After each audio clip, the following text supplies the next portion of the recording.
Am I up? Yep.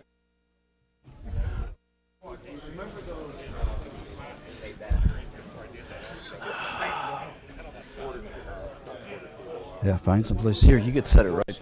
You could set them right here on top of those, and then go ahead and sign in.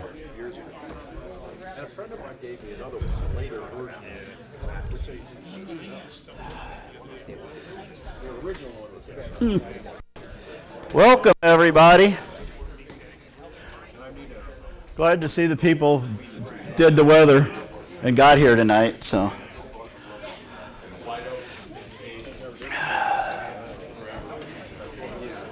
everybody want to come in and have a seat?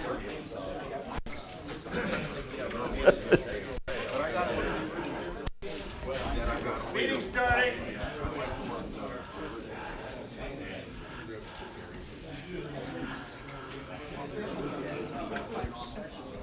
So our agenda for tonight is going to be, you got to remember we're recording for the people who can't attend. If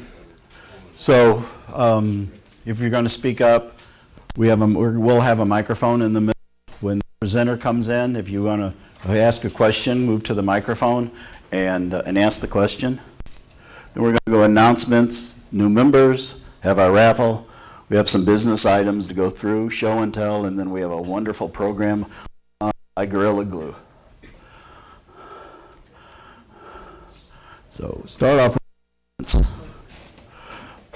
we think we're going to have a tool swap. I don't think it's set yet, but we're looking at 618.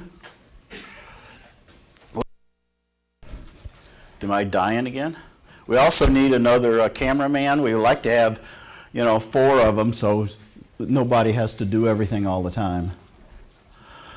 On show and tell, be mindful of the presenter and just tell us, the problems that you had, the type of wood, the length it took to do it, and then if there's any questions, please hold the questions till after the end of the meeting, and then you can go talk to the person for that. And this is just a trial, so we'll see how this works.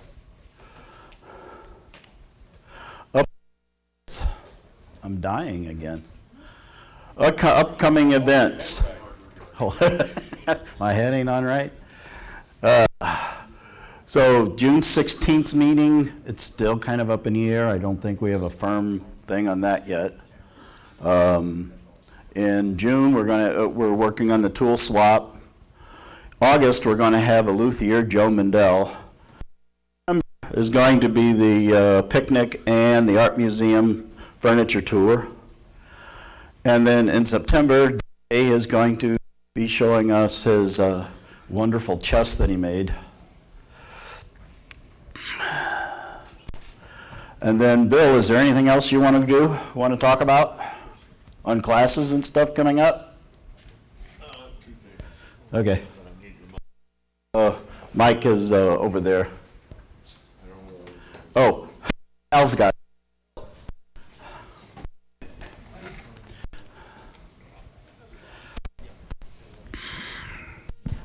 Thank you. On June 16th, we're going to have a guy in that builds wine cellars.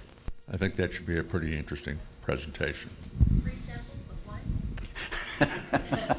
The ones you bring, yeah. And in the fall, I want to have a presentation like we did with the CNC guys, where we talk about setting up a small shop. And I'm going to look for volunteers to participate in that. So if you're at all interested in that, just send an email to vicepresident@slwg.org, and I'll put you on the list, and we'll have some meetings to talk about how this is going to go once we get some more people involved. Thanks. And the upcoming classes we're going to have on May 27th is going to be a lap box pre-build. Then on June 4th, we're going to do a lap box build. June 5th is going to be small gift projects. And July 31st ought to be a really interesting one. Adam's going to teach decorative wire which he does some really neat work with those. Our community outreach people are Wayne Humphreys for the toys. Wayne is here tonight. I saw him walking around here someplace. There's Wayne. Tom Turney does our Home Sweet Home with the table builds right now, and Bill is our guy for the Rockwood School program. Bill just got done with one of them with a bunch of volunteers, and all of the kids that was in the classes up on the show and tell table have all wrote us thank you notes. So if you get a chance, go by there and look and see the notes. And now Tom is going to talk about the approval of the upcoming budget for this year.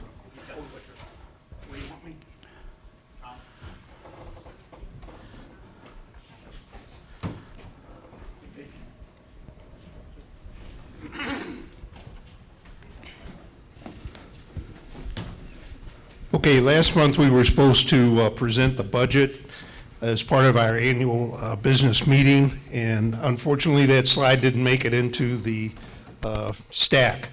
We're also supposed to review the prior year financial results. So real quickly, this is the prior year. Our year ends March 31st. We had total revenues of $35,630, and that's the makeup of the revenues. Next slide. Who's got the? Oh, you got it. They changed it. Oh, thank you. Expense-wise, we had total expenses of $24,471. Expenses, you can see the headers here. These are our primary expenses. Shop operations, should be and is a big chunk of it. Classes, and then our community outreach.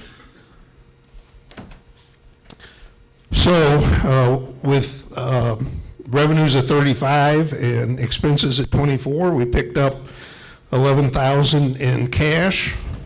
We began the year at 40,000 at 11. We ended the year at 51,706. Now, as many of you know, at some point we're going to need more space. We're up to about 290 members. We'll need more space, bigger shop, more equipment. So basically, we're just building our reserve until somebody's rich uncle dies and gives us the bulk of it. So right now, we're doing everything we should be doing as a guild, and membership's growing, so revenues are going up, cash is going up. Okay, as far as the budget, this is the approved budget for next year. Total revenues, we are expecting about 33,000. Total expenses, we're expecting 35. Now we got to remember, last year, the last couple of years, we haven't had a lot of expenses because of COVID. We have to pay room rental. We had paid in advance, and we had several credits we were carrying. We've expanded our community outreach program with our Christmas toy build. So there, and then the shop, we spent 8,000 this year. We're projecting we're going to spend about 11,000 in the shop. Some of that may go to a new roof. We don't know yet, but that's a $5,000 hit. So total revenues 33, expenses 35. So we may dig into our cash reserve, but I tend to doubt it. We'll probably end up making some money as we've done before. So does anybody have any questions about the prior year or the budget? Okay, great. Thank you.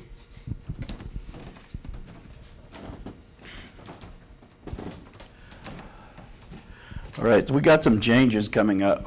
We had some changes on the bylaws. So the first, you want me to read all of this, or can you guys read it? I think we can read it. Okay. We have to vote on each one? Yes. So if everybody agrees to the first one, okay. Actually, we present them this month. Yep. They're voted on next month. Okay, so then we'll send them out to the, Right. okay, We just want to make everybody aware O- of okay. what we're talking about as far as the changes go. So we have a few articles here changing. We'll get it out in the email, in the newsletter for next month. But we've got, Question, yes. why did we decide on 16? Why can't a member be younger? Legal. Can't be in the shop, Yep. It's a legal issue. even with a parent? Yep. They can't be a member. I got a question. Do you need so much form to be here to vote for these, or you want to do them online? To vote is just going to be who shows up, Okay, you and we'll just, we'll approve them like that. whatever shows up, that's enough. Right. And then we've got, that one's a long one.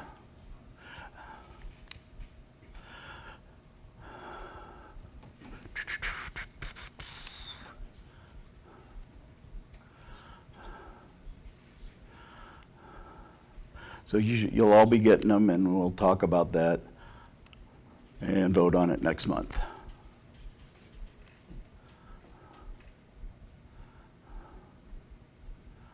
We're adding people to the advisory board.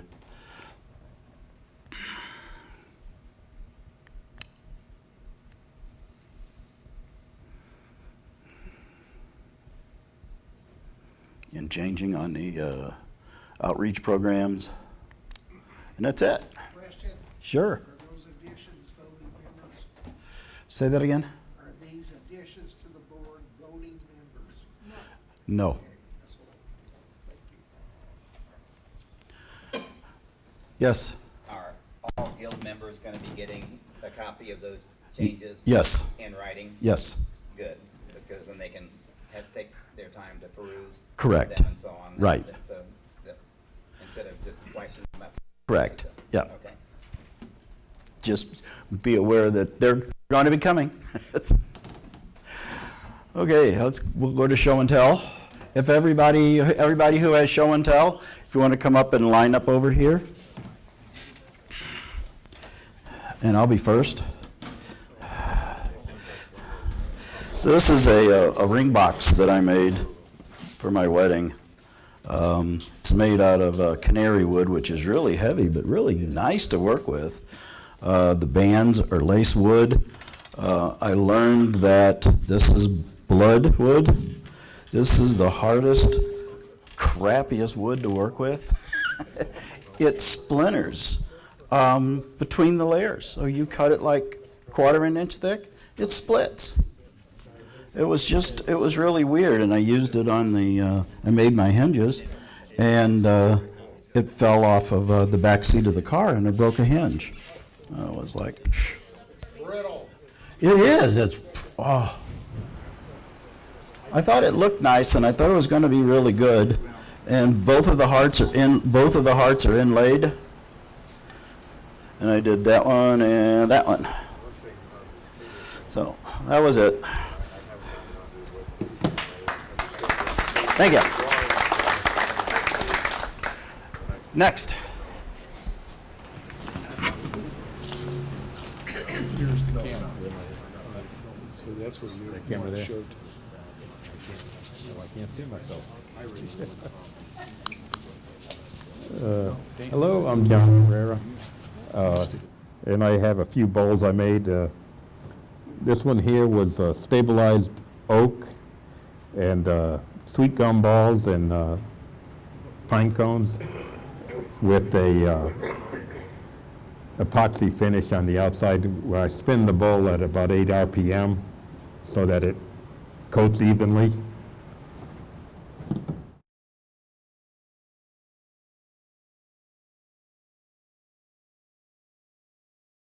Epoxy with a lacquer finish. Pecan, spalted pecan with stabilized pine cone. And stabilized maple dyed red.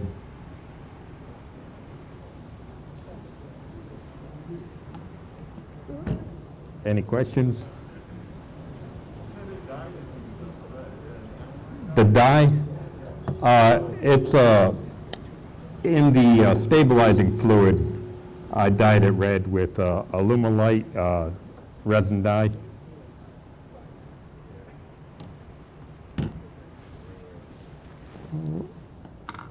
Okay.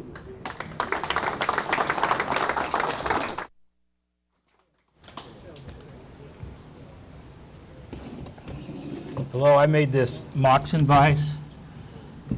It's made mostly from scrap material, leftover material, excuse me, I don't have scrap.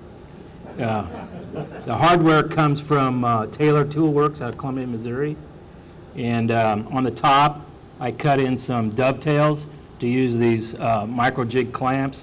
So in case I need to clamp down a board to do handwork. And it's my intention, excuse me here, I have an assembly table that's 30 inches high, so this raises it 6 inches. So I think that'll be a good working height for me, or also I can pull up a stool and do handwork on it. So I haven't really used it yet, but I plan on using it in the near future.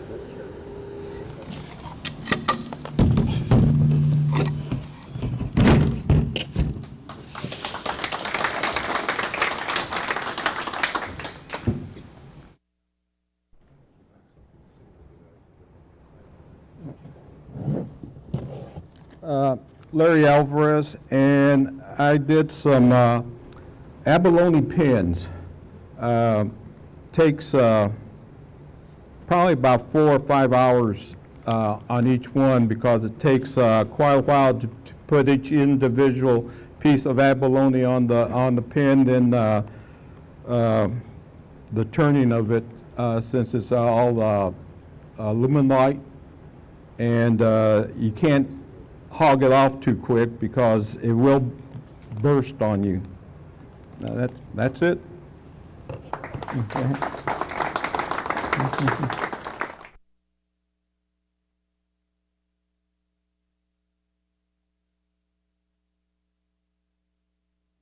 So, nothing very elegant, just a quick shooting board that I made this afternoon with the CNC. And I took the plane class last weekend with Mike, and kind of inspired me. So it's a good way to get a good straight true corner. Thank you.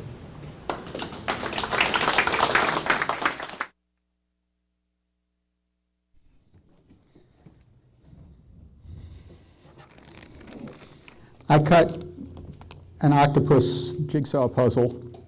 It's a little hard to see in the bag, but it won't hold together. It's out of a solid piece of pine, cut with a number 7 blade so that it's wide enough so the pieces will fit together.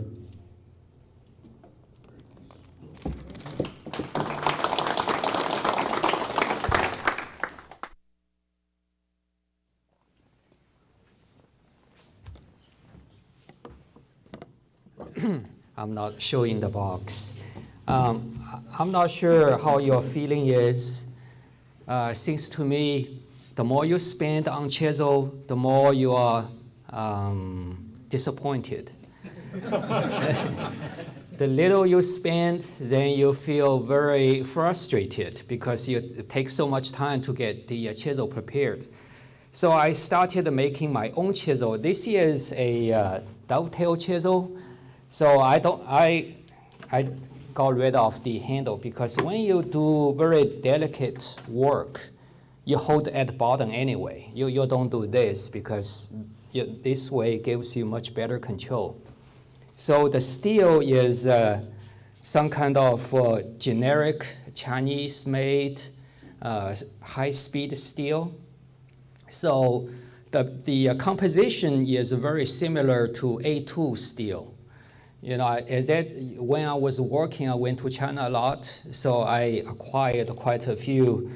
So I made the chisels myself, and this is a tiny one and also with the steel I made marking knives, and also for for cleaning. I made those 2 skilled chisels. That's it. How'd you make it? Oh, grinding, a lot of grinding. Yeah, I use my drill press to do the grinding.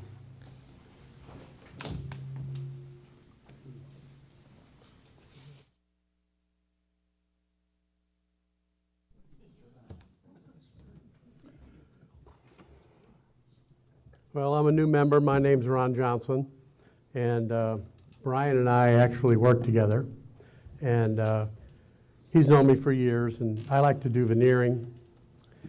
So he said, well, you know, new members like want to get into veneering, like, you know, how can they do that, right?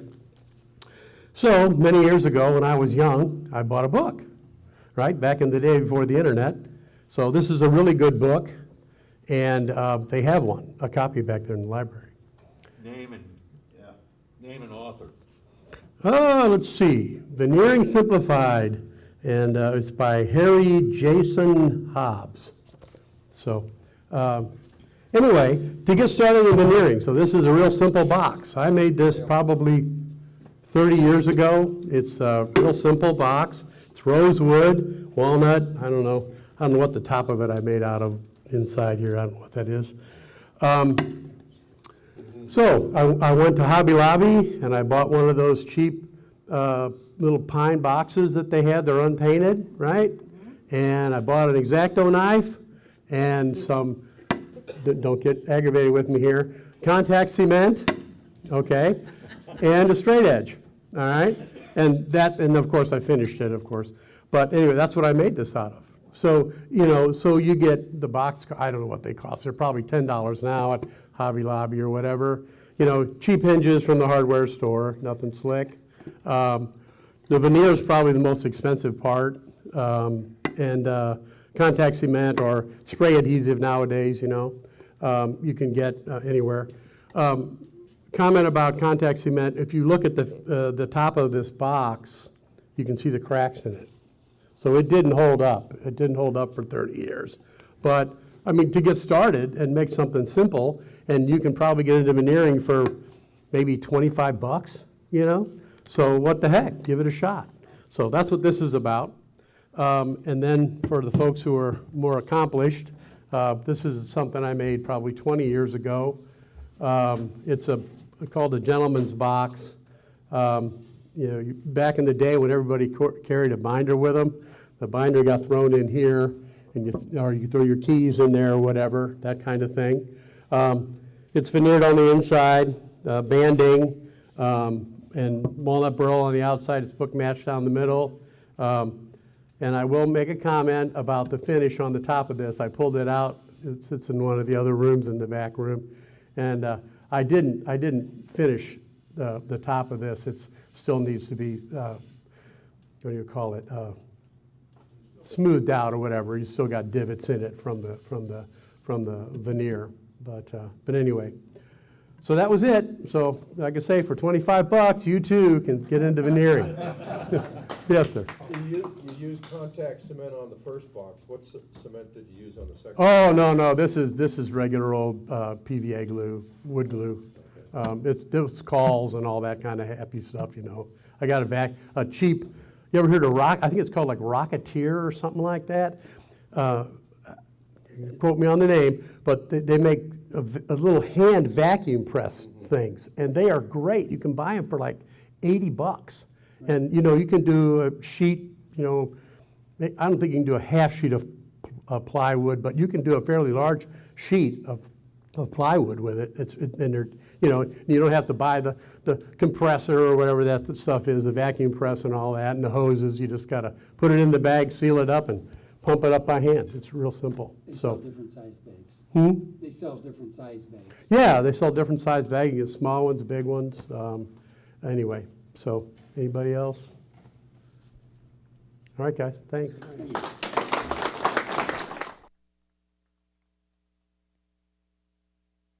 Sorry, I forgot to say most important thing about chisel. My experience is you know, it doesn't matter how much you pay. I bought a like $85 Japanese chisel, and I also bought Veritas chisel.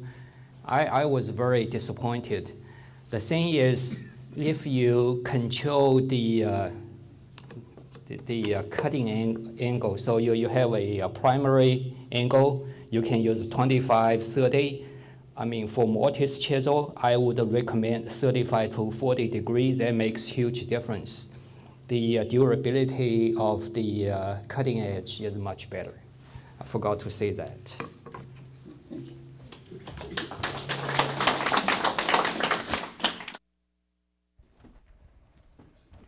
That's it. Am I up? Yep. Okay. I don't hear me. Okay. Do we have any new members tonight?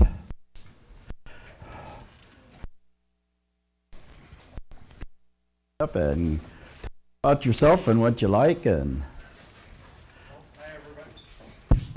Hello, are we on? Okay, now we're. Hi, everybody. I'm Corey Donner. I'm actually a new member, as everybody knows. I joined the Woodworker Guild back in January. I've been seeing all of us actually online. Unfortunately, no thanks to work schedules, but it does happen. If you would say my woodworking experience is kind of vast. I do bowls, I do platters, I do duck calls, I do toys. I've actually started talking to Wayne, I guess, about a month and a half ago, I guess it was, about with the Toy Builders program. I did volunteer service as a firefighter for 14 years, and due to family reasons, I ended up stepping away from it. And I decided, you know, there's somewhere along the line that there's ways of getting out in the community, and I decided to take the woodworking along with it, and found us, and mind to tell you, so far I actually feel at home here. So hopefully I get a chance to learn something from each one of you, and hopefully something from myself as well. And that's about it. Thank you. Yep.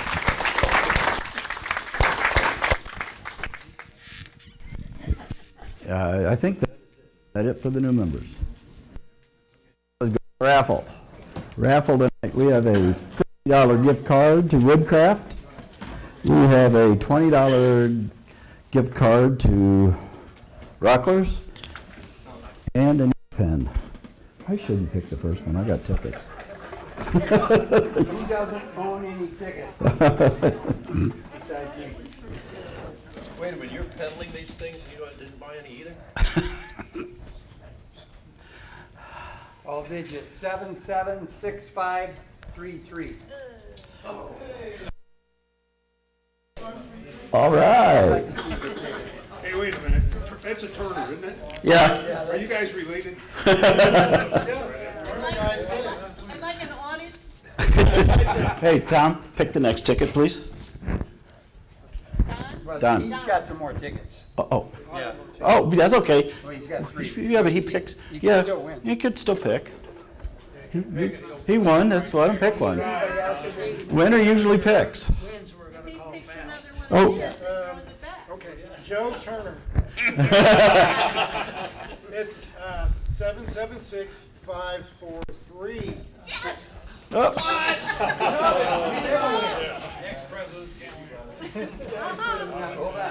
Okay, John, you have to choose first. Wait, what did the choice? 50, 20, or a pen? You might want to wait on Don. I'll take 20. Take the 20. I'm letting you get your paperwork. He may not have wanted to take one. You want the little one? You, You want the 20? Hey, Vic, What? I guess you're supposed to. yep, you're supposed to I'd like pick. to see the ticket, by the Right way. there, right there, right there. You just want to call for the audit. Yeah. All right, 776481. 481. Whoa! All right. Start out the meeting, there. That's the first ticket he sold. You, right up here. Because you got to come up anyway, because you are. They don't break. That's great, that's great. Excuse me. All right. So now, as he walked away, What are we looking at there on that previous slide? what are you looking at in the previous slide? I don't know. I needed to find a picture for show and tell. And what these are is little bitty cars made out of cardboard that you stick pencils in there, you wind them up, and they go. There's rubber band cars. Yeah. I just thought they were cute for show and tell. Got to do something different. So here's Chad, and I'm not going to try to pronounce his last name. Mr. Glue, but I had all kinds of neat gorilla pictures up there, so.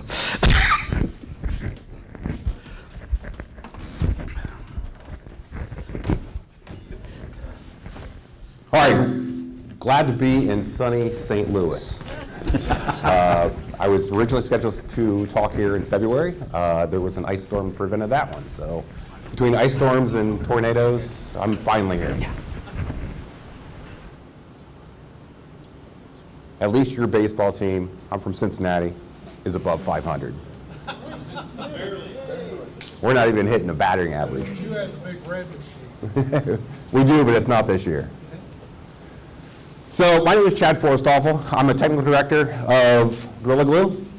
I'm going to kind of give through a presentation of adhesives, why you use them, particularly in woods, but we'll get outside the wood frame as well. Again, glad to be here. That's why my slide said February, is because of the ice storm originally. Do you have the... We're looking for it. Okay. It's up here.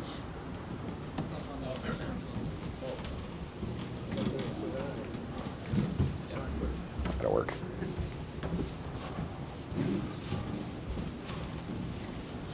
So a little bit about myself. Originally from Cincinnati, I actually lived in a little town called Lebanon, Ohio, which is a little bit north of Cincinnati. It's known for two things. One is a train that basically you can ride that goes all year round. Has a track about 20 miles long. So a lot of people from Ohio, Indiana, Kentucky come to Lebanon. And the second thing is they have the largest horse-drawn carriage parade in the country. That occurs every year at Christmas. We get horses as far as from Kansas that come out every year. Hobbies, running my kids around. So my son's in football, my daughter's in competitive cheer. That's about what I get done. Love to kayak, do that with my older son. I have about 12 acres.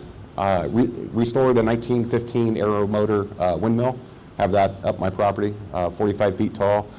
I brought that from southern Kentucky all the way up to Ohio and put that up in my yard, basically. And then through fall, I don't know if everybody knows Shopsmith. Does everybody have one? My dad is kind of a collector. They're actually made in Dayton, Ohio. So he goes to sales and fixes them up. He has no more than 10 at a time. And somehow I've inherited about 5 of them. So I have them in my barn with all the tools. So that's basically what I work off of. My work history, started off my career at ARDL. That's actually Akron Rubber Development Laboratory. That's the largest independent rubber laboratory in the world. If you remember when the Challenger exploded back in '85, they actually determined that it was during the cold weather that those seals were not expanding. So they worked on that. They worked on, if you remember from 1998, the Firestone rollover situation with Ford Explorers. They were in litigation with that as well. I worked on that, actually, that project. From there, I went to 3Bond. 3Bond is an adhesive company, mainly doing work for Toyota, Honda, most of the Japanese companies on UV curable adhesives, a lot of thread lockers. From there, I moved to ITW. Spent my time at Illinois Toolworks, mainly in coatings for release agents. So release agents, anything from composite windmill blades to tires to composite wood. From there, I moved to Michelman. I was with Michelman 5 years working with adhesives in composite wood. So your OSBs, your plywoods, your particle board. Been to almost every wood mill manufacturer for composite wood in the world. I've been to China, Europe, Russia, So you name it, I've been there as far as in those mills. And then the last 6 years took me to Gorilla Glue.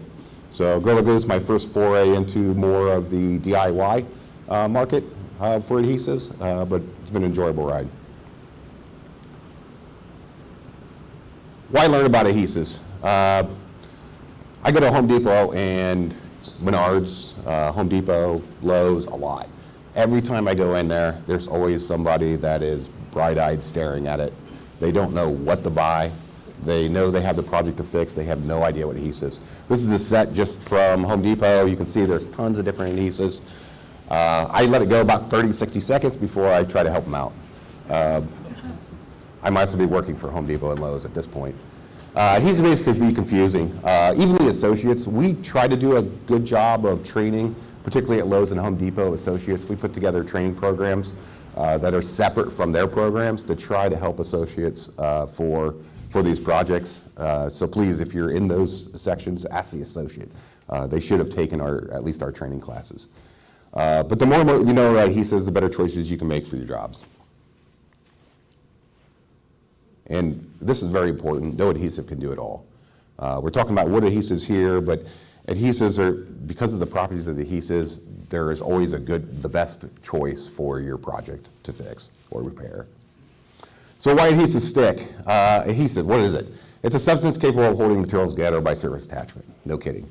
Adhesives have properties which allow for flow to wet the surfaces and then subsequently develop strength and cure. Good wetting in liquid state is essential. So when you want the adhesive actually to wet out, you don't want low surface energy substrate to your right. So for instance, if you're doing a project and you don't know if you actually have good wetting onto your surface, you can actually take a little bit of water, put it on the surface of your project where you're about ready to glue, and see if it makes a bead. If it makes a bead, I suggest sanding that area, because you want the actual material to wet out and penetrate it into the surface. That's particularly why it's very hard to do the low surface energy substrates like plastics, polyethylene, polypropylene. They're very difficult to adhere to because of this low surface energy. It just does not, the adhesives don't like to wet out. Whether you're solvent-based, water-based, they just don't work very well. And adhesives bond by mechanical interlocking and chemical adhesion. They're both essential. We'll get into this a little bit later in another slide. Adhesive cure harden in different ways. So one's a release of solvent or water. That's essentially a PVA wood glue. You're drying the product. You're not actually curing the adhesive. Apply molten and then harden when cooled, hot melt. So that would be anything from like a glue stick, for instance, in your craft aisle. Chemical reactions. So there's moisture cure, there's heat cure, there's hardeners, activators like epoxies, and there's light cure, which is UV activated. And then there's combinations of those. So one good example is epoxies, which are activators. They're two-part epoxies. You put them together, but you can make it a lot faster by heat. So that's something to think about when you're using adhesives. Bond structure. Adhesion and cohesion are important for a good bond. We do a lot of work on cohesive versus adhesive failures. So an adhesive failure is really the pink line. So that's the failure of the adhesive from the substrate. That's actually your worst issue. Your cohesive failure is your adhesive, actually the adhesive pulling apart itself. The best failure is obviously substrate failure. That's where the wood is literally like ripping off a chunk off. Glue considerations. Condition of the substrate. Cleanliness, surface prep, chemicals treatments, and moisture content. You know, if your wood, for instance, it has way too much moisture content, you're going to have clamp that a lot longer. Surface cleanliness, I suggest always wiping it off, especially if you have sawdust on there. Just wipe off the surface of the sample before you glue it. And then we talked about the water trick, just to see if you can get better wetting out, you'll get a better adhesion. Stress on the cured joint, you got to think about, is this thing you're going to be putting together, is there shrinkage, bending, different cuts, types of wood, grain direction. We'll go into that a little bit later. Temperature and humidity before and after gluing. Typically we like to clamp 24 hours. You might be able to get away with clamping less and taking it off and just letting it dry additional. and potential for glue creep in wood joints. That's basically, you don't want all the glue to go into the joint and then starve the bond line. Assembly and cure conditions, that's important, again, mainly for dry time. Post-condition exposure, is this project going to be inside, outside? Do you need the outside temperature? You might want to use a PVA type 1 glue. We'll go into that again a little bit later. And then picking that right glue for the job, that's hugely important. And then condition of the glue. A lot of times you'll see in a wood glue, for instance, they're separated. That's actually not a bad thing. It'll usually always mix back in. The issues you get with some of the wood glues is the freeze-thaw stability. So if you're keeping it, hopefully you're not keeping it in the garage where it gets cold, where you're getting constant cycling fluctuations. They'll withstand about 3 freeze-thaw cycles before it really starts to pull apart the emulsion. Bond line's hugely important. I tried to, on the right-hand folder is actually the cellular structure of that looks like a southern yellow pine, for instance. It's a softwood. Softwoods have much bigger cellular structure, so you want to have penetration of that glue into the cells, particularly in the interface. So the interface is where when you cut the wood, you'll have a certain area where that's cut that you're going to have these cells that are starting to pull apart and collapse. That is where the glue actually bonds into the wood itself. And that's also where you get really good adhesion, is where you get that glue in these cells and you get that good bond line together. Hardwood's a little bit trickier because the cellular structure is so much finer, it's hard to get that interaction. So typically, in general, softwoods will adhere better than hardwoods. Hardwoods are more difficult, therefore you usually have to definitely clamp them and clamp them hard. Yeah, that's important. When you get into the adherent wood, this is the area that you're never going to get any interaction between the glue and the actual cells. I talked a little bit about surface prep. With surface prep, you can see here, this is a piece of, I don't know what I have in here, birch veneer, before, after, and then following sanding. You can see where you can do a real quick test with a bead of water. You're not going to get nearly as good adhesion here as you would with the bottom, just because it's wetting out. Same thing on metal. So on the metal, on the right-hand side, you can see where that was before we did any type of softness wash. There was obviously some type of oil, probably to prevent corrosion. When you wipe that away with a solvent wipe, then you can get good wetting on the left-hand side. Going into chemistry a little bit, I'm not going to go a whole lot in this. Polymers in general are long-chain repeating units of monomers. And the polymer backbone arrangement of side groups dictate adhesion and cure properties. Really, on the bottom there is actually the wood glue, PVA. You have a vinyl acetate with free radical precipitation to get your polyvinyl acetate. That is really your key to your wood glue. What makes that go is actually the catalyst. We'll get into that a little bit later too, but what's the difference between like a white glue and a yellow glue? Polymer chains and cross-linkings. The adhesive polymer chains can be unconnected, linear branched, or connected cross-linked. Cross-linked will always give you better adhesion properties than just interconnected linear. So I call this a spaghetti diagram. That's just a bunch of polymers that are kind of hold together. It's kind of like the fish line. You get your fish line all connected together. When you're on the right-hand side, you literally have cross-linked polymers that are together, so it's more thermosetting. Therefore, you can't also reverse it, but it gives you a better bond structure.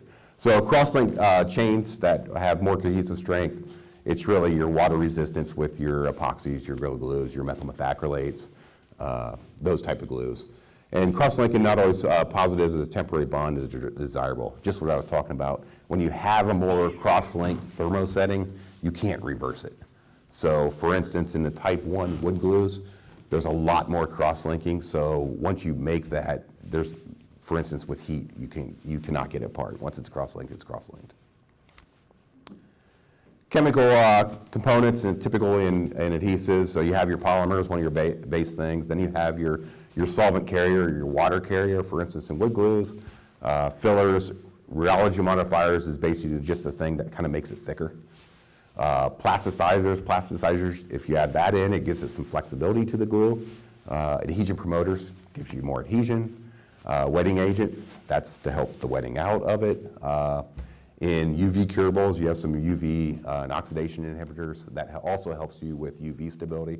So if you have a glue that is exposed to outdoor sunlight, that'll help with that. Catalyst, that's what drives the reaction once it's started. Colorants and preservatives. The preservatives are really just the biocides, and there's always a biocide in every one of your wood glues. Adhesives are classified in multiple ways. The chemical makeup, some people will say, hey, it's a superglue. Well, superglue is a sign or accolade, so they'll do it by that. The means of cured, heat, chemical, moisture, evaporation, hot melt, we kind of went through that a little bit. Solvent-based, water-based, 100% solids.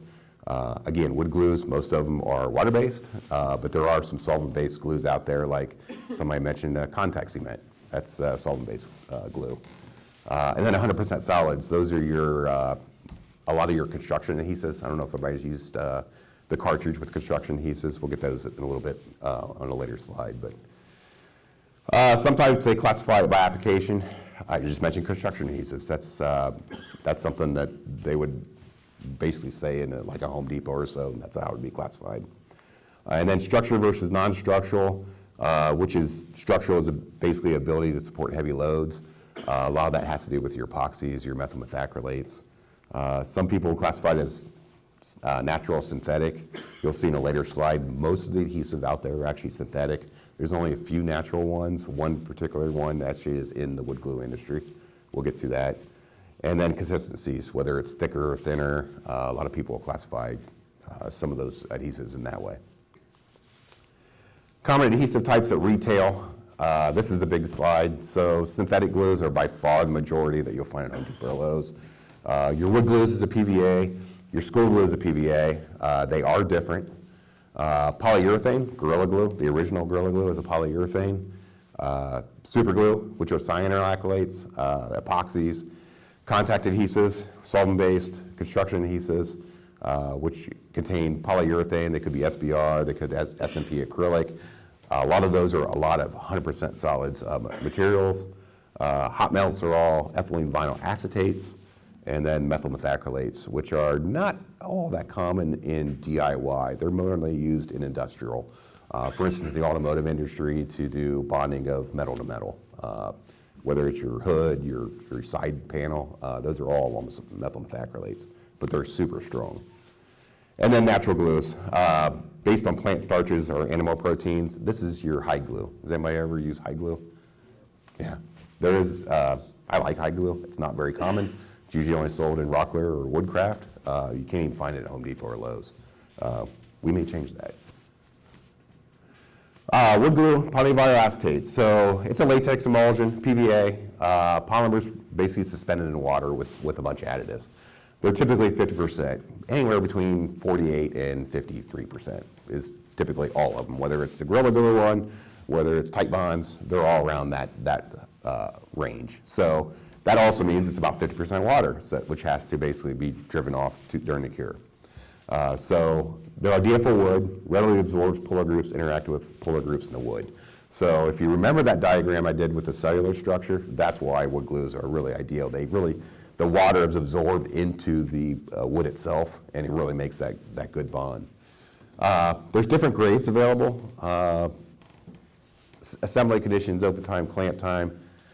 Most of the different grades are type 1, type 2, and type 3, which is the next slide we'll get into. And then I did put in here white glue versus yellow glue. Sometimes they refer to that. Yellow glues are wood glues. White glues are like your school glue. Wood glues are safe, simple to use. Water cleanup, you can wipe it off. Great strength of wood and inexpensive. The disadvantages, they're not as waterproof as your like polyurethane, for instance.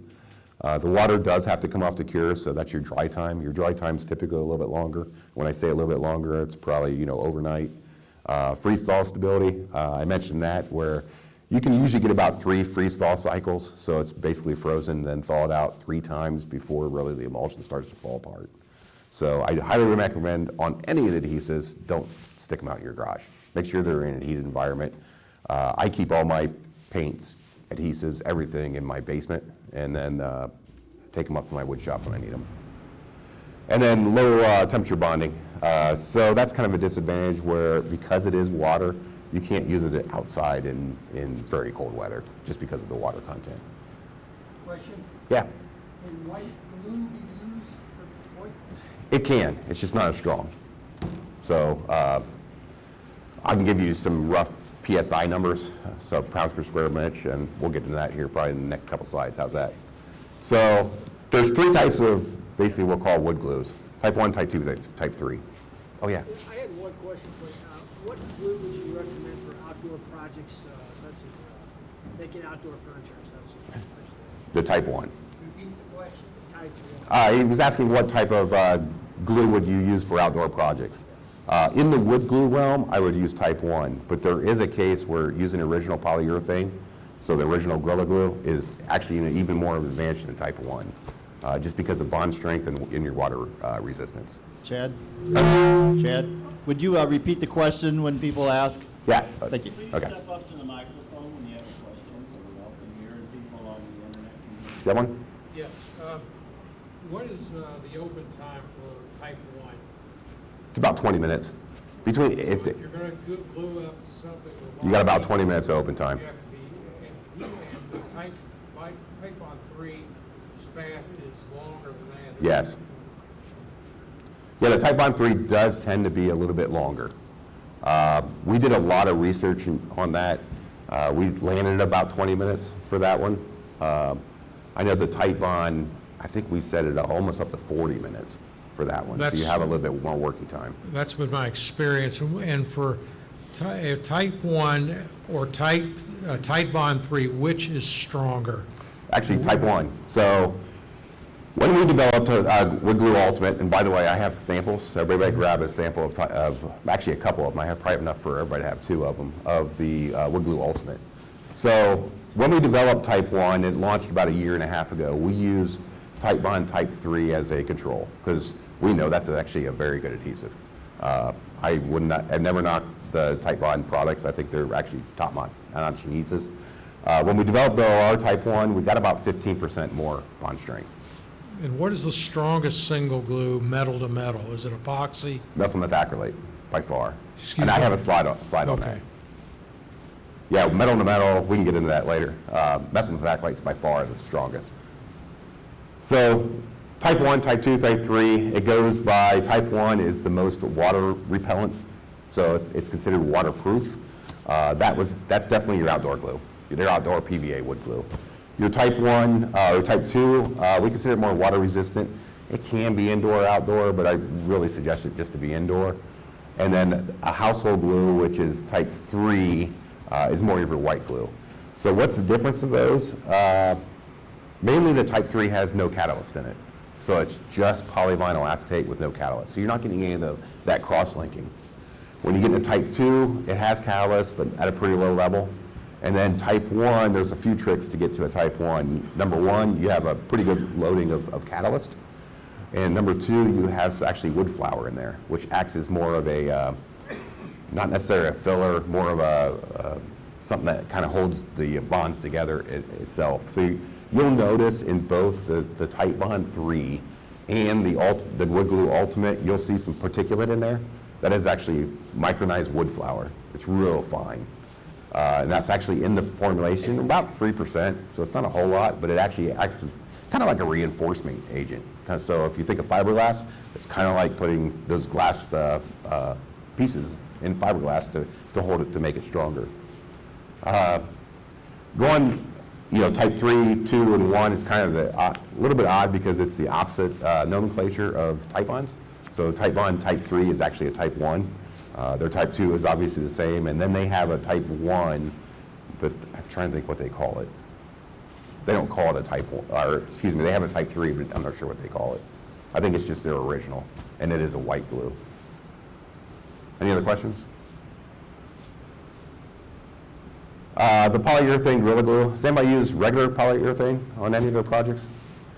There is an advantage to doing that. So moisture-cured polyurethanes are polymers with some reactive end groups. So these are moisture-cured systems. It's a reaction of free ice and cyanide end groups with water, again, moisture-cured, but it does foam. So that's the big disadvantage is it does foam.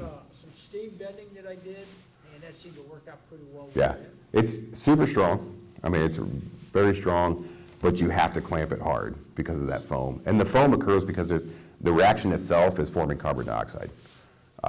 We are working currently on a project to minimize that foam, so hopefully we'll get that out in the marketplace in a few years. It'll be like a low foam Gorilla Glue. But that's something I know it's kind of a trade-off, but as far as outdoor weathering, this is the way to go. So back to your question on what to use outside, I would suggest like Gorilla Ultimate or Type Bond Type 3, but if you really want something to hold up and you get away with the foaming and clamping, the Gorilla Polyurethane is the way to go. Good clamping is necessary, just mentioned that, and then it's great for hard or for bondwood outdoor applications. I'm also going to say for hardwoods as well, the original Gorilla Glue polyurethane is great for hardwoods because the mechanism is different. The curing mechanism on this one is a moisture cured system. It doesn't necessarily have to penetrate into the wood to work as well. That's another reason why you get really good strength. Talk about the positive and negative, versatile, strong, no solvents, waterproof, but it is sensitive to moisture. Again, this is one you probably don't want to be in a high humidity environment. We do see lower storage moisture conditions in like Louisiana in the summer, for instance. There is penetration through the bottle, especially after you open it. The foaming we talked about, you do have to clamp it. And its strong, durable bonds make it difficult to remove. That's a positive and negative, depending on how you want to think about it. Gorilla polyurethane types, we actually have 3 types. One is actually not a polyurethane. It's actually an SMP. But the original, everybody knows that one, waterproof, high strength foaming. We have a dry as white one, so it's very similar in formulation. It's waterproof, has a medium strength. You do give away some of that strength by being a white in color when it dries, but it also will foam. And then we have a new, or fairly new, clear Gorilla Glue. That is actually an SMP, so that is a silane modified pure polyurethane. The big difference there is it's non-foaming, but it's water resistant, so it doesn't have, because of the chemistry, it doesn't have quite the water repellent or the waterproofness as the original. But it does have very high strengths. So it has the same strength as the original, but not quite the water resistance. But it dries clear. Natural glues. So just talk about kind of like hide glue. Characteristics, they're usually mixed with water. They have already natural tack, and the big thing is they're reversible. So you can use a heat gun, for instance, to take apart your joint if you want to change anything or move it later. Plant glues are out there. They're not very common. They're actually more common in Europe. Around here, the animal glues, we call it hide glue, fish glue, but it's really, it's a casein polymer. That's kind of what's in there. It's still used a lot in woodworking. Not really, people don't even know about it outside that because it's kind of going back in time. It's using that old technology. Available typically in granules. You can use it, some places you can actually buy it in powder and then mix it with water yourself.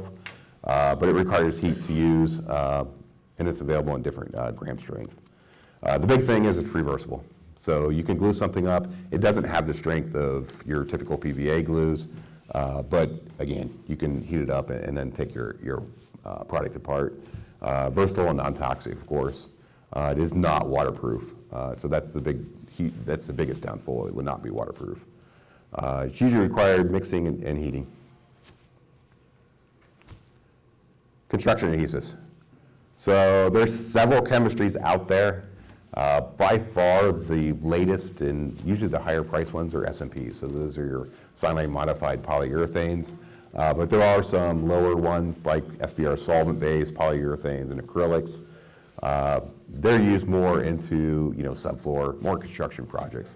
So most of these are considered more structural rather than using anything else. They're higher viscosity and they have to have caulk gun, obviously. And then certs you may see on packages, AFG01, ASTM 3498, and C557. AFG01 is actually a drywall spec, so if they claim that, it means for instance, if you were adhering your drywall to your studs, there's a test method that you have to pass for that. ASTM 3598 is actually a bond test, so that's a bond test pre and post soaking. So it has to hit certain levels. And then C557 is actually a pretty rigorous test where they're actually gluing up frozen lumber. So that one, they're trying to mimic, for instance, somebody in the middle of Kansas in the middle of winter, a construction guy using the product when it's basically on frozen lumber. They're great for gap filling, so if you don't, if you need something to really fill a gap, you don't have a really tight bond, those are great for that. There's a lot of choices out there. We have 3 products I'll show you in a minute, but you do need a gun, and this category is really confusing. This one and the sealants, which I won't get into, that's where you see a lot of people just kind of standing there starry-eyed at this category, because there's so many construction adhesives, and there's twice as many sealants, and nobody knows what to buy. We have 3, one being clear, it's pretty easy to use, and then we have a original heavy-duty one and an ultimate. The main 2 differences between the heavy-duty and the ultimate is we get a higher strength with the ultimate. We also get a higher durability. So they both do say waterproof, but you get actually a little bit more waterproof with the ultimate one. Higher strength, a little bit higher strength. The higher strength in the ultimate's about 20% more. You get more of a grab. When I say grab, that's when, for instance, if you're putting up a chair railing and you want to just put this adhesive on the back, put up your chair railing before you nail it. Your nail gun's on the other side of the room. You can put it up. It'll hold there while you grab your nail gun and then shoot it in. And then our clear product. The clear product's pretty unique, very high strength. So when you're talking about PSI numbers, for instance, heavy duty gets about 550 PSI. Ultimate gets around in the 7s, 750. And then very high strength with heavy duty, the max strength clear, that gets about 1800 PSI. So it gives you a frame of reference. It's really high. Going back to your question on strength. So most PVA wood glues, we're going back now. So most PVA wood glues, the type 2s, it's interesting because the type 2s and the type 1s, so the type 2 would be like original wood glue or type bond 2. And type bond 3, as well as our ultimate, actually don't give you a whole lot of bump in strength. It's mainly all about the waterproofness. Typically, wood glues in general, you get about 2200 PSI, so it kind of gives you a frame of reference on maple. I should quote that, because that would be on maple. It's different on every different wood substrate. Epoxies. 2 components, resin and hardener. Not a whole lot used in wood, but sometimes they are, especially if you need to set a screw in it. You have a hole and you want to fill it, and you actually want to set a screw in it. There's a wide variety of formulations for, they change them for set speed, rheology, cured properties, color. There's just a ton of them on the marketplace. Typically, most of them are the 5-minute quick fixes, smaller jobs. Pot life, that kind of varies too. We just talked about 5 minutes. There's some of them are 20 minutes. Depends on how much pot life you're looking at. The big advantage of these, they're versatile. There's no solvents. They are water and chemical resistance. They're great for gap filling. And then they can have a long shelf life as long as they don't mix together. But they're intimidating for most DIYers. We actually have the #1 epoxy, it's in the middle there, on the market. But in all honesty, we sell a good amount, but it's not nearly as much as the other ones. 2-part epoxies in general in the marketplace are just kind of intimidating for most users. JB Weld's a big person in that space. They can have an odor, but they are very hard too. So if you need a flexible glue, epoxy is not the way to go. Methyl acrylates. We just talked about metal-to-metal bonding. 2-component resin and hardener. We have one called Gorilla Weld. 3 to 10 minute. You do have to mix it 1-to-1 ratio. The pot life varies. Ours is around 5-minute pot life on this product, so you have about 5 minutes of working time for that. It is black in color, but it's great for moldable gap filling. It's super great for metal-to-metal bonding. So that's why automotive suppliers always use methyl acrylates. And ours dries black. There are a couple of them on the marketplace, but not a whole lot. This is actually one of my go-to adhesives, just because I know the strength of it. So you talk about PSI numbers, wood glue's getting 2200 on maple. This will get like 4300. It doubles that. It's by far the strongest adhesive we make. It's versatile. It's great for gap filling. You can actually mold. It's so thick that you can actually mold it in different shapes. We actually made a air conditioning knob for a vehicle. We went to the junkyard and found this vehicle that was missing a knob, and we recreated one of the other knobs using this because we just molded it in place. What is the open time for that? About 5 minutes. Okay. It's pretty quick. You do have to mix it. The biggest downfall of this is it has a strong odor, and you'll notice it. So if you use this, if you can use it outdoor or in a large environment, use it, because even a little bit, it has a pretty strong odor. Usually when this is used in an industrial OEM, automotive plant, there's all this ventilation that they have around this. And it does have a shorter shelf life.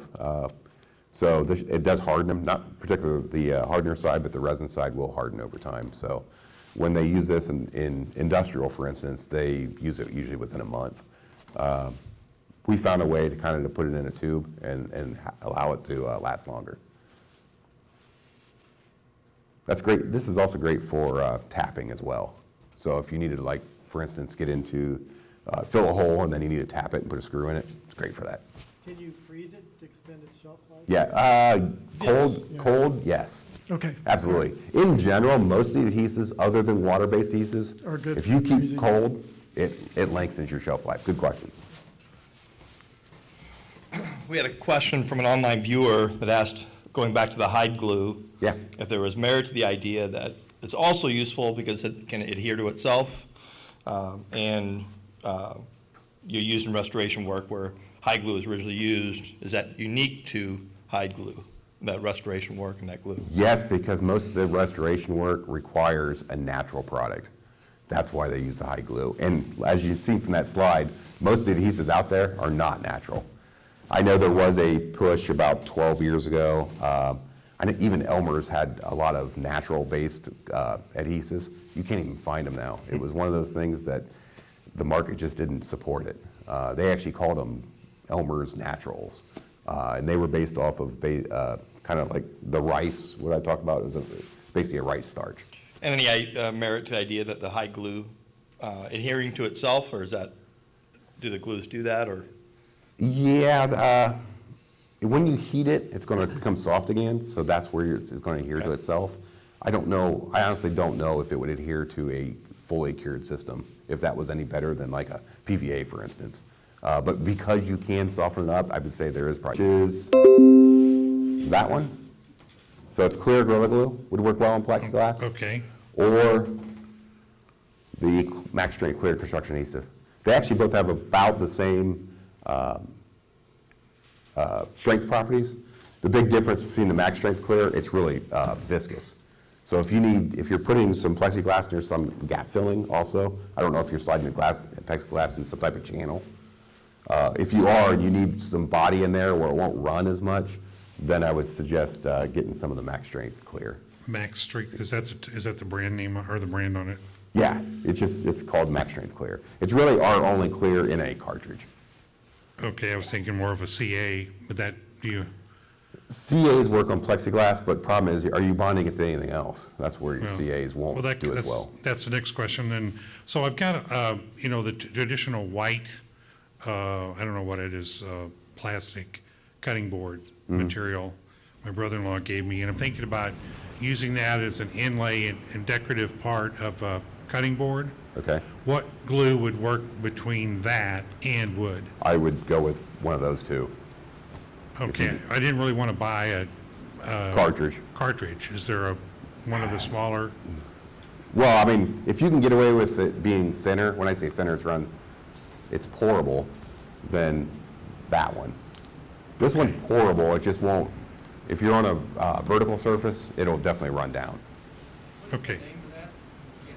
The Clear Gorilla Glue? Yeah, it's just Clear Gorilla. We're actually working right now on a Clear Gorilla Glue gel, which is kind of an offset of this one, but it's not in it. It'll be in a small tube. We've had a lot of requests, hey, I like this glue, but I'm working on a vertical surface and it runs. So, we suggest, of course, in a cartridge, but people don't want to buy a whole cartridge, which I totally understand. So we're working on a smaller version, basically, of kind of Max Strength Clear for that. On the cutting board question, make sure that you roughen up that surface where you're going to adhere it to. That's just, you're going to have to do that probably with that cutting board, because my guess is it's either polyethylene or polypropylene. You want to get some physical attraction from the glue bond.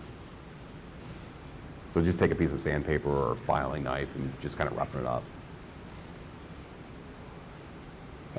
Went through method acrylates, super glues, cyanide acrylates. Most people know what super glues are. The monomers react in presence of water. Again, they're moisture cured for form long, strong chains. Alkaline conditions accelerate the reaction. That's important for, you'll see some what they call plastic bonders out there. So it's a super glue, and it has a little bit of a tube next to it. It's basically a two-part. They have a primer that goes on there. It's basically an alkaline material that you put on the surface, and it kind of accelerates that reaction. Question? Yes. Is there a way to keep super glue usable after you've opened it and then put the cap back on? Good question. No, buy another one. I have bought them and opened them, and they were no good when I opened them because they've been sitting on the Keep it shelf. in your refrigerator or your freezer. That extends the shelf life. That's number one. Okay. That does extend the shelf life. The other thing is just make sure you kind of wipe off the tip before you put that in there. Just with a towel, paper towel. Just don't use water. Let's say that. Yeah, just use a towel. We do have, in our super glues, you'll notice if you ever turn both our bottles or our tubes, if you turn the cap upside down, it actually has a metal pin in there. That's kind of unique to us. That metal pin is actually to force that metal pin into the hole, so it does keep it a little bit longer. But in general, this is another one. Keep it in your refrigerator or keep it in your freezer. It'll extend your shelf life. Hot and humid, they don't like. Without modifiers, cyanide are watery and brittle. We have tougheners, rheology modifiers. That's one thing that we do claim on our Gorilla Glues is impact tough. So why is that important? Because super glues are so hard and brittle. We put impact modifiers in ours in case you, like, let's say, for instance, fix a toy and the kid's going to, beat it up and really push it into the wall. So it's going to have some flexibility in there. You want to have that flexibility to keep that toy together. And then for woodworking applications, contractors actually use a lot of super glue, surprisingly. I've seen this actually when I built my house. The carpenter surprisingly used it. So they put, like, for instance, the door frames together on the ground, and they'll tack it together with super glue, let it dry for 5 minutes. They'll put the whole thing up, put it on the door, and then tack it in with your nail gun. We sell a lot in the industrial market for that reason. So a lot of contractors are using super glues, but most of our purchases are for that for our normal DIY. Positives are fast, versatile, strong bond, clear, but they are not waterproof. So don't suggest a super glue to be outside at all. The chemistry just does not allow water resistance at all. Going on, clear epoxy, that kind of goes back, I mentioned we have the #1 epoxy in set, that's this one here. Our big claim to fame on our epoxy is it doesn't yellow as much over time. Epoxies, just because of the chemistry, tend to yellow, particularly with UV. Ours is actually really clear. So we can kind of claim it indoor, outdoor, because we're putting some UV inhibitors in there. But again, it's good for gaps and cracks and high strength. Contact adhesives. They're elastomeric polymer particles dispersed in a liquid-based solvent or emulsified with water. Most of them are solvent-based. They're usually applied with a brush or gel. Partially dry, pressure applied for instant bond. Cured contact cement is usually compliant and not considered permanent. They're really a low adhesive properties. The big advantage of that is it's flexible. So it has decent adhesion, good heat resistance, and it's super quick because it's solvent-based. The solvent flashes off quick. But that also is a negative because it is solvent-based. It doesn't really have poor cohesive strength, so it doesn't really have that great bond. And then it's poor for solvent and water resistance as well.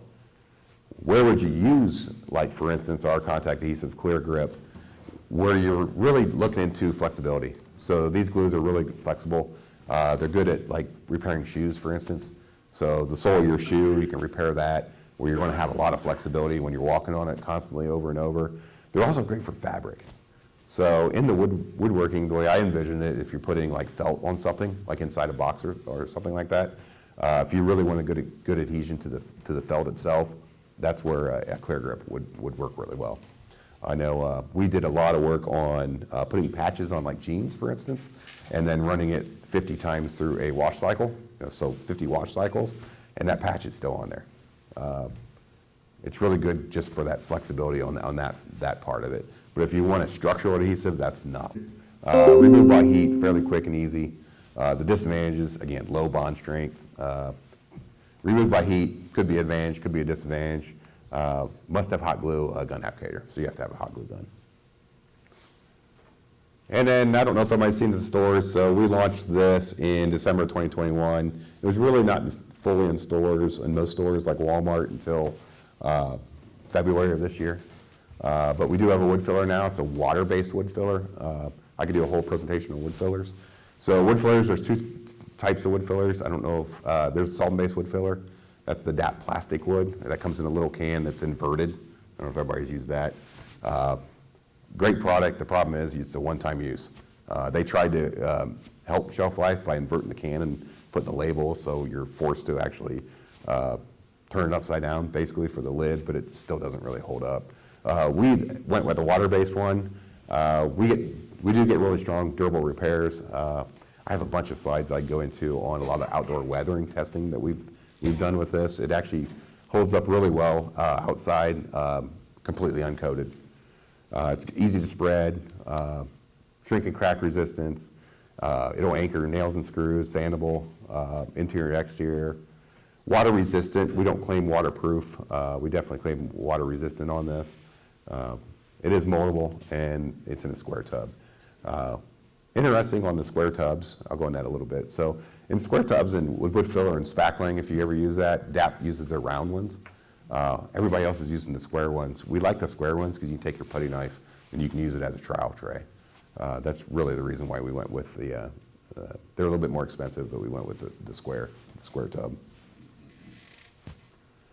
And then safe handling and storage. I always put this in here. Adhesives should be handled carefully.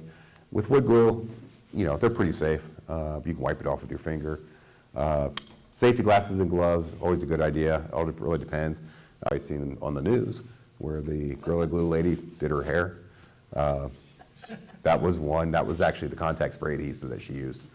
That was not actually original Gorilla Glue. It was contact spray adhesive. Why she did that, I don't know. But again, should be in here. Keep away from pets and children. SDS is available, always on. Cleanup really depends on the adhesive type. We talked about moisture cured systems. Most of your moisture cured systems don't use water to clean it up. Removable and cleanup usually easier before cure, of course. And then disposable is safer with a cured adhesive. A lot of times you can just let it cure in a rag or something and then throw it away. Storage, most glues do have a limited shelf life. We talked about, cold does usually help most adhesives. The ones that I would be concerned on is the water-based ones. So your school glue, your typical PVA wood glues, don't keep those in the cold. But most of the other ones will benefit, actually keep them in your refrigerator, for instance. Temperature and humidity, and it's because of that. It's not necessarily the refrigerator that's acting it or the freezer. It's because the humidity in your refrigerator or freezer is lower because of the cold air doesn't hold as much moisture. That's really the reason. So if you have a dry box without heat, that'd be ideal. We actually have half of our warehouse is dehumidified for that exact purpose. We want to keep our adhesives as good as we can get before they're shipped to like the DC centers of Walmart, Home Depot, Lowe's, where we basically have no control after it leaves our facility. Bunch of references and then questions. Any other questions? For PVA glue, is glue creep real, and if so, how can it be avoided? Fill in the gaps prior to you putting the parts together. I mean, if you see a crack that you know that glue is going to creep into, you need to fill that crack as much as possible, or apply more glue. That'd be the other thing, is really use more glue, and then you'll probably have to wipe off the excess a little bit more. But for most projects that you're actually just gluing two bonds together, if you don't have an apparent, something that actually the glue is not forced into, then you probably won't have an issue. I do some pen making, and you have to glue a brass tube inside of the hole in the blank. There's a lot of discussion about super glue versus 5-minute epoxy. Which one is best? Opinions? Super glue would be easier to do because you can do it real fine. There are some epoxies out there in the smaller syringe that actually have a static mixer on her. I think epoxy would give you a better bond, let's say that. But it's going to be a lot harder to utilize. That's kind of up to you. I think both of those will work is where I'm getting at. And one comment, our last speaker was a piano refinisher, Yeah. okay? And I think he uses exclusively hide glue. Yeah, interesting. To Home Depot and Lowe's to get it mainstream, because right now it's, like I said, it's only sold in your specialty woodworking stores like Rockler and Woodcraft. Yeah. For PVA glues, doing something like a mortise and tendon, what would be your maximum and minimum gap between the pieces that will still allow the glue to reach its maximum capabilities? Yeah, remember that the glue is 50% water. Right. So you're going to get 50% shrinkage. That's the rule of thumb. So I heard a long time ago that a minimum gap you want is about 5 thousandths, which in wood is probably about right. Yeah. So a really tight fit would be just as bad as a really loose fit in terms of the glue filling the gap. Yeah, but it also depends on wood type too. So if it's a soft wood, for instance, it's going to penetrate in there more, so you can get away with a tighter gap. If you're on like an oak, where basically you're not going to get any penetration in that glue, that's where you probably want a little bit of gap if you can get it, because that'll give you more strength. So I think there's more components to that question than there is. just that. That is true. That's why I asked it. Yeah. And the second question on particle boards. Since a lot of the particle board is already resin of some kind, what kind of glue would you use for particle boards? Construction adhesives work great. There's a lot of glues that work on particle boards. So again, that's kind of my background. So particle board, most of the particle boards are going to MDI, which is polyurethane, which is actually the same as Gorilla Glue original. It's a polyurethane. There's not actually as much resin as you think in particle board. Particle board typically only has between 4 and 6% glue in the board. Now, I have glued particle board back to back, and you can actually see the glue line on either side of the seam. But I was just curious if the PVA glue would not be the best for that application. Are you roughing up the surface before you glue it? No. Okay. It's the raw factory surface. You might want to sand it first. They put what they call edge sealer on it. It's basically a wax emulsion that they put all the way around the board. The problem is it oversprays onto the surface of the board, and then do the water drop test to see if you get a bead on there. If you get a bead, definitely sand it. Okay. But I would still sand it. Wherever you're going to bond on that particle board, just do a light sand. Well, I've not had any failures yet. Okay. But I have. That's just a trick that, just because I know in the industry, that those wax, if you go through actually I have a whole other presentation. The boards go through this room and then they're doing a wax spray. It's like a mist. It gets everywhere. It gets there, okay. The problem is then the wax gets on top of the board and you have literally a low surface energy surface on that board. Polyurethane glues are great for wood. The original Grow Glue, if you're going to bond OSB, particle board or MDI, that's definitely the one to go with. The way to go with. Okay. Yeah, Thanks, that's sir. what the board itself is actually adhered with. Cool, thanks. This is kind of what you said in the prior time, but just good old wood glue. Do you want to clamp those real tight, like you said, or you want to leave the That's clamp $1 million loose? question. You leave it loose so the glue can work, or you clamp it tight and squeeze all the glue out like some of the books? Yeah, because there is if you do clamp it too tight, you will starve that bond line. Right. So you won't have enough glue in there. I don't like to clamp mine like super tight. I actually like to back it off. There is where you talk about 20-minute working time, where I'll clamp that down and I'll release it after 2 hours a little bit. So it gets that initial bond line, it gets that strength, and then I release it after 2 hours and let it sit overnight. But still having clamp pressure on it. That seems to give the most strength overnight. There's probably a lot of other factors that go into that too. Unfortunately, that's the $1 million question on clamping for certain. Yeah, I know for tight bond glue, they have a series of numbers on the outside, and if you know how to decode them, it tells you when the glue was made. Does Yeah. Gorilla Yeah, have- on the bottom of our bottles. Oh, I'm trying to think if those have it on there. Yeah. Is it easy to read, or does it need I don't know if decoding? it's a Jillian date. I'm gonna have to look on those. A We use so Jillian many date, you different- said? Sometimes they're the Jillian date. Okay. You can So look it's up a just the Jillian yeah. code, a chart, and it'll actually tell you if it's a 3-digit code, but I'll have to look on. Okay. I'll have to look on there. Sure. Thanks. Does that have numbers on the bottom? Yes. What I don't know is which lot coding is on this one.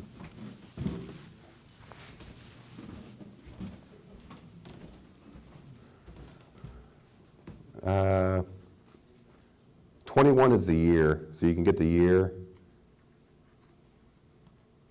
Julian date will be year and then the date. Yeah, it says, then it has 3/15.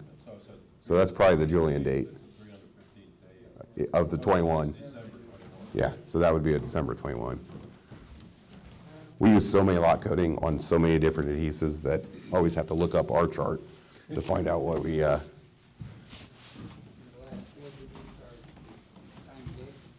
could be the fill line when you get in there, because there's, 1733, so it's 5:30 in the afternoon. we do that too. We have numbers for fill line, we have numbers for time stamp, so there's all kinds of numbers on there. I might be able to follow up with Bill on that exact question. I should probably go, how long should I keep it before it's too old? Our shelf life on that is 2 years, but I know wood glues, if they're stored not frozen, not in temperature, they'll go 3 or 4 years. Just make sure you shake it before use, because particularly in the ultimate, because of that wood flour in there, that wood flour will tend to migrate up to the surface over time. You'll see that a lot when you go into the stores and you see the gallon samples. The larger the sample, the more that migration happens. And you just need to shake it up, and it's fine. So you'll see that commonly in those gallons. Number one, the stores don't turn the gallons very often, so they're typically older. Secondly, because it is a bigger sample, that migration happens faster. Yeah. On your wood filler product in the tub, Mhm. if it dries out, can you successfully Recondition remoisten yeah, it? Absolutely. Typical, it doesn't take a lot of water. So what I do is I'll take my hand under the faucet, and I'll get a little in my hand and just go like that into it, and then knead it in. But yeah, you can absolutely do that. And do you make a plastic resin glue? No, not today. Yeah, we don't today. Plastic is kind of, I talk about low surface energy, polyethylene, polypropylene. I'll throw in PTFE. Those are kind of like the holy grails of glue. Nobody really does it. It's all about surface conditioning. Like, for instance, manufacturers who are gluing those things, they're all surface conditioning the substrate so the glue's fixed. But in a DIY market, nobody has capability of doing that. Okay, I just have a comment. I really hate the bottles. Once you opened up, then the next time you used it, next time the glue, you cannot slide the cap. Yeah. You cannot pull that thing up. So that's what I hate most. Yeah. So in the U.S., everybody uses these caps, and they're basically the U.S. wood glue caps. In Europe, they use basically they're cut caps. It's just a cap, and then you cut it off, and once it's cut off, it's open. It's a give and take. We just kind of went conventional because that's what Tight Bond's been doing for years. It's what Elmer's is doing for years. There's no really way to fix around it because once you get glue in there, it's in there. They're going to dry. There are some bottles you can buy. Everybody seen the Glue Bot? Anybody have one of those? Yeah, those are kind of nice. I like them. We're looking at doing maybe a brush and nozzle, we call it, type for wood glue. That might be something that's kind of a little bit novel out in the market, kind of like selling it in the Glue Bot right away. So that's something that we're looking at. There's a lot of information here.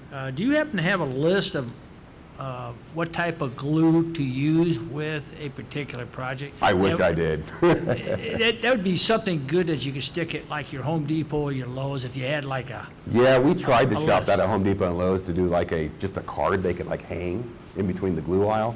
They didn't want to do it. They wanted to do this training thing for their associates. Do you have anything on like YouTube or something like that you could put that on, or? We're looking at some QR codes. Does everybody know those? You would take your phone, scan the barcode, and it actually tell you what that glue's for. It's just not ready yet. That's something we're looking at actually right now. But to date, on our websites, there's a little information, but probably not what you're looking for. The problem is there's so many different applications, and there's so many nuances. So even if somebody's using this application, well, I don't know how they prepped it, you know. That's why, again, when I go to Home Depot and Lowe's, there's always somebody just staring bright-eyed right there, and they have no idea which one to buy. So I feel bad every time I go in there.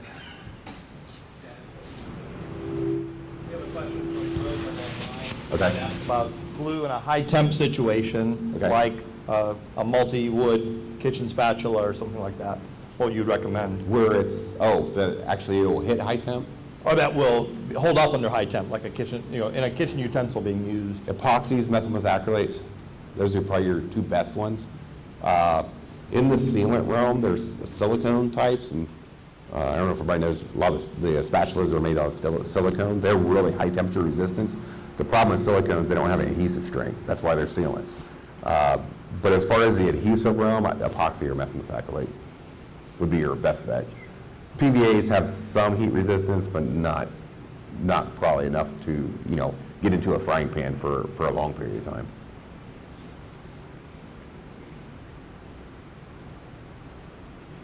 Any other questions? I love questions. Yeah. Can we find your whole product line? There you go. Microphone. Can't hear you.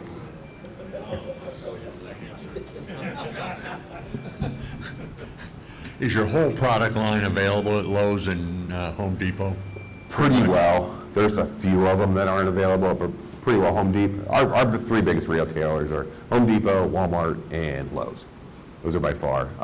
Do you guys have Menards around here? Yeah. Okay, so Menards is a pretty good retailer. Ace Hardware has almost our whole line. In the retail environments, it's interesting because Menards takes everything. They by far have the biggest set of everything, including not just us, all our competitors. They usually have the biggest set of adhesives of anywhere. But Lowe's and Home Depot, yes. A lot of us woodworkers do toys for little kids, whether they be big things or little things or even kids' furniture. Are there adhesives that you would recommend that are better for children where basically they could possibly be chewing on it? It's probably the high glue, any of the naturals. Okay, is the low, like a Type On 2 or your PVC type glue okay for that? That would probably be the next best because those are typically considered, wood glues in general are typically considered non-hazardous. If you're really getting nitpicky, then Type On 2 or our regular wood glue would be better than the Ultimate or Type On 3. Just because the catalyst that we use in those, it's kind of nasty. Now, whether it's in the glue, it's very small amount, it's like 0.1%. But there is more technically in the Ultimate than there is our original. Or same thing with Type On 3 versus a Type On 2. Ideally, if you use the Type 3, that would be even better yet, because there is no catalyst in there and it's basically non-toxic. But it doesn't withstand water resistance, so if they're going to be chewing on it, you kind of need some water resistance. Well, I appreciate everybody for their time. If you do have any other questions, Bill has my email address, so if you guys have any other questions, run them through Bill and send them my way. I'll respond to them. All right. No, Thank you, appreciate it. Chad. Thank you. Thank you. Real appreciate it. See you, everybody, next month.